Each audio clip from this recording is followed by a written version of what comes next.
This is the GPD G58. Brilliant little device from China, like an NVIDIA Shield, just with the form factor of a PS Vita. Similar to the JXD5110B, but with a better processor, quad core. I forgot what it was, RK3188. Let's do some testing. Start with the left.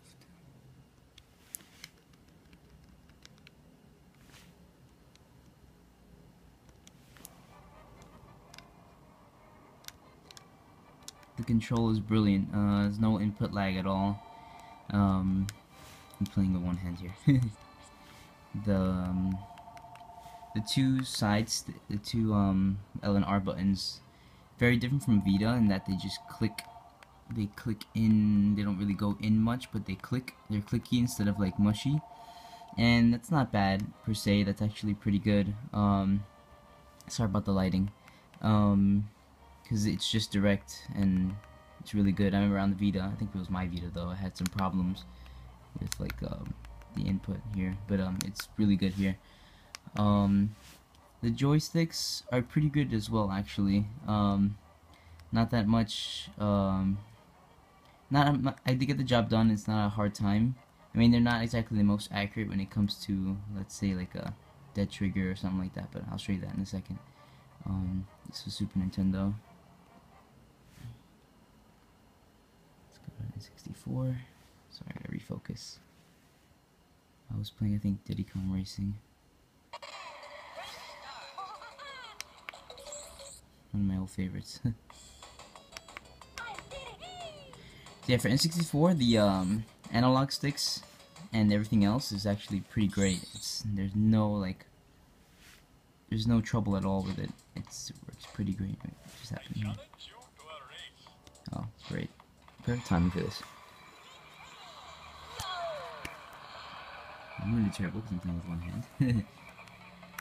See, the input is... Well, you can see the input is great. I'm sorry about the focus. Do this from an iPhone. Yeah, well... I'm definitely not gonna... Just gonna do a quick game. So yeah, Dreamcast is something that really impresses me on this because it runs on full speed. That's the Dreamcast emulator. It's pretty brilliant. I'm gonna showcase it now. You know, unfortunately no widescreen, but it's just no stretch function either on this emulator, like most of the other ones. Like as you saw with N64 and SNES, they showed that they had stretch function, but this one doesn't. But that's actually not a bad thing because it still looks and runs pretty amazing. So, I can reposition myself to get better lighting. It's a little better. My 3DS out of the way to the box. This is unbelievable. Like, I remember playing this game on the GameCube and now it runs full speed on a handheld. It's insane.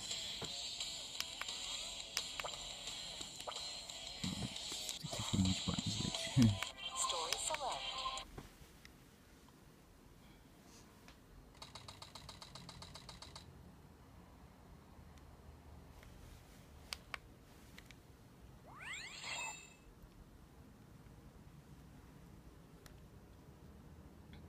Again, playing with one hand, so I'm probably gonna do pretty bad. But even for this, the analog is pretty great. I mean, you know, the analog is great. It doesn't compare necessarily to, let's say, N60. Well, not N64. I mean, like, let's say a PS Vita nub is still better. Even the 3DS nub is still better, but I can almost say the 3DS and this are almost even. The PSP nub and this are pretty much identical. So if you had a PSP, you know, you pretty much know what you're getting into with this. They're both pretty great. And the PSP nub is probably like a little bit better, but this is still pretty great. Excuse me from repeating some things. Pretty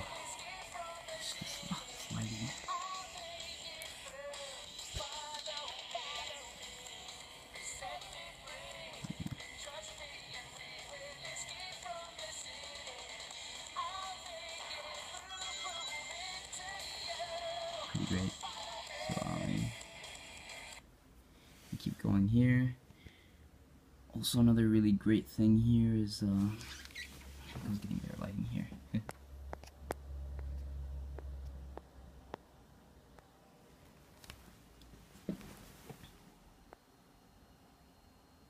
So dark now.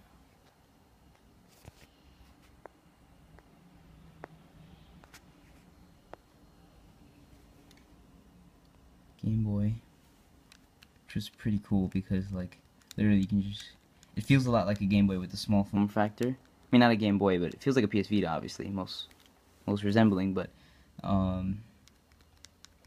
it's pretty great to play Game Boy games on a bigger screen.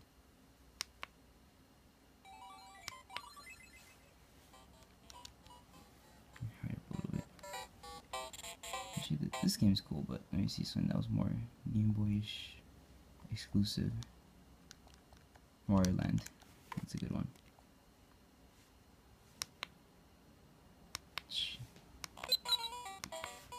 Things that look best on this device, like the screen itself, it's a TFT screen and an IPS, so the viewing angles are slightly limited, or a little limited in the sense that if you were to view it, let's say from too far down and too far up, you can see how the screen just becomes, I don't want to say distorted, but like you can't see with the best picture that way.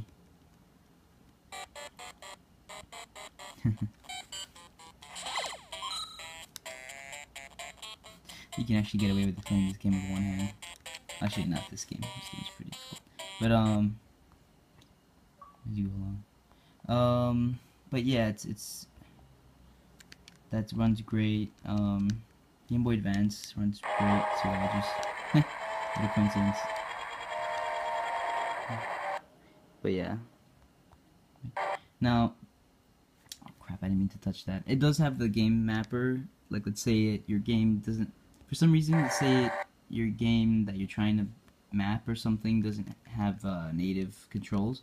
You can use the mapper to just move the button that you want to input on what part of the screen, and it'll mimic it. So let's say, like I'll show you. So let's say you want X to be here. There's like a button. There's a touch button there that you want to register to a regular button. You can do that. Anyways, I haven't really used it that much, so all the emulators can put in buttons natively though, so that's good. We're talking about every single one of them pretty much, and all the Android games, most of them register the buttons natively, so that shouldn't really be a problem. It's only for certain games that, let's say, don't really use physical controls at all on any device, not even the NVIDIA Shield, that you can map to, so they use that mapper for. So let's let me go to PPSP. Showcase one of my favorites, Kingdom Hearts Birth by Sleep. Now, Kingdom Hearts Birth by Sleep runs full speed on regular graphics, like let's say mimicking PSP graphics, like 1x PSP. But if you were to hire it up a little bit more, it'll slow down in moments with too much going on, like let's say like those big battles. But if you have it on 1x PSP and not higher than that, I love this intro.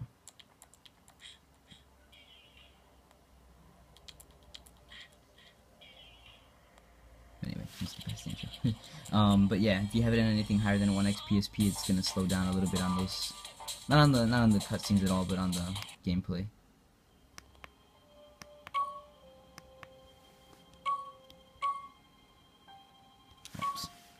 Wish I had saved the game, because if I had done that, then I wouldn't have to go through all this intro stuff.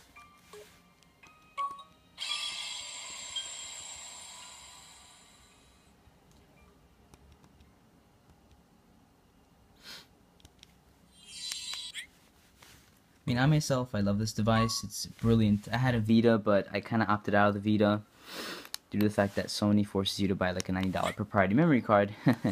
But I don't know, I'm thinking of getting a Vita again just because I have PS Plus, so...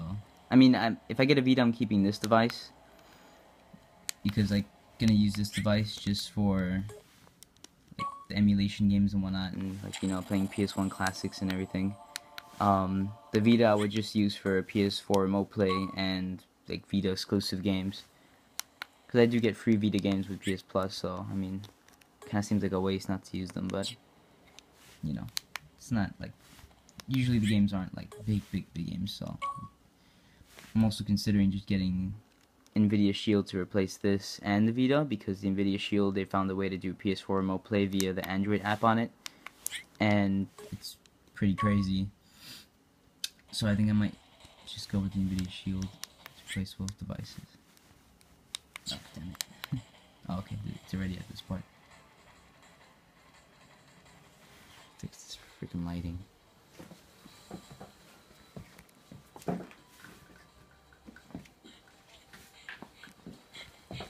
Wow, it's like so much better.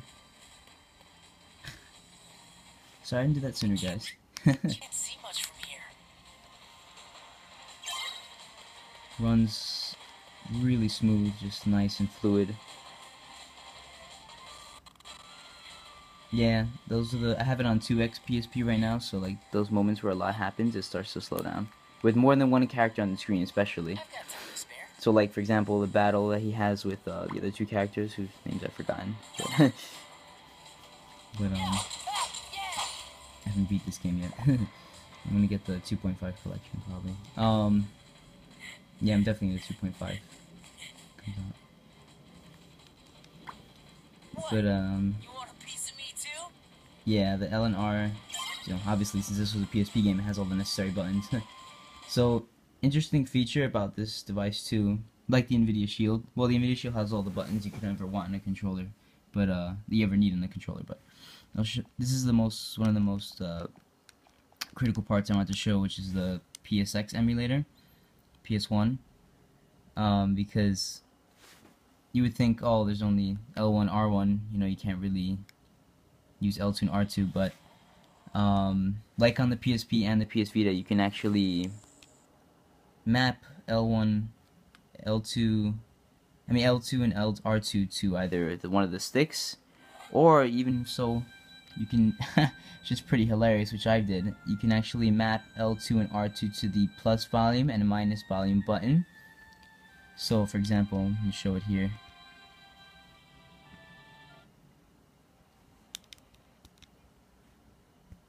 It's pretty funny, and it works great. Like, surprisingly, you would think, oh, small buttons, they're not gonna like feel that good, but they feel pretty great.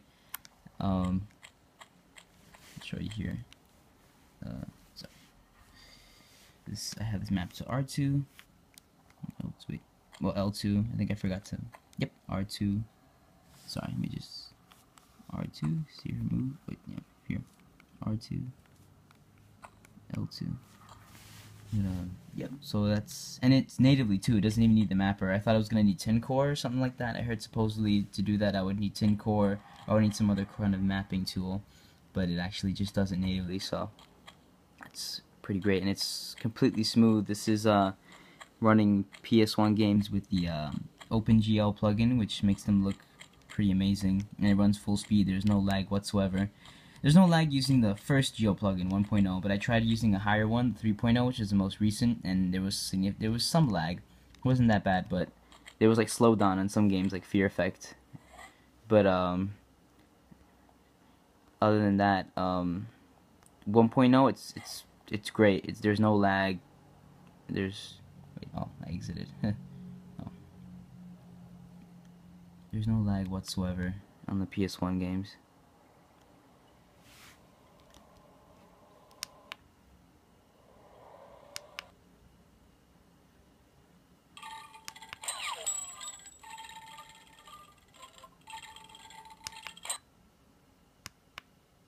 One more PS1 game before I showcase Android games.